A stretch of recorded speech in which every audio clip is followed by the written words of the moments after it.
Welcome into your WCSN Basketball coverage. I'm your host, Gavin, Schall, alongside Sun Devil basketball expert Kristina Vicario. And Kristina, it's our favorite time of the year, March Madness. The Sun Devils just came out. They got a 10 seed in the NCAA Tournament. Was that a fair seeding? I do think it was a fair seeding. I think they're amongst a lot of talent in the Midwest region. You have perennial powers like Duke and Michigan. You have undefeated Wichita State, and of course the champion team of last year's NCAA Tournament, Louisville. And I think that ASU has been inconsistent on the road lately, winning only 3 of their 5 last games, but they got that big signature win against Arizona. So overall, I feel like it was a fair seeding.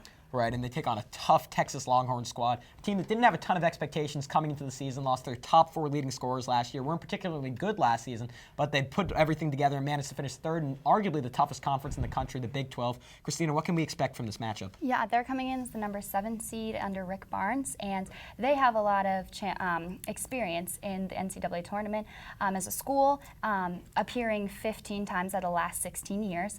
And but as a team, they have a lot of young players that don't have a lot of experience in the in the championship as well. So I think that, but on the other hand, ASU also doesn't. So it's going to be a pretty even matchup and a tough one. He just talked about it. The Sun Devils only have 2 players on their team with any NCAA tournament experience, Brandon Kearney and Jermaine Marshall, both Big Ten transfers. And it's going to be a tough matchup. Texas 4th in the country in rebounding. That's a place where ASU struggles. That being said, I think with Jordan Baczynski having a big game, they could potentially win this matchup. Assuming they do, Kristina, who would they take on next round? They would have to take on the number 2 seed Michigan, which is going to be a tall task to take on because they were in the championship game with Louisville last year. They lost to them. So that's going to be definitely a feat for Arizona if they can make it past the Texas team. Right. Michigan, I personally think, might be the best offensive team in the entire country. Would have been a 1 seed if they had won the Big Ten tournament.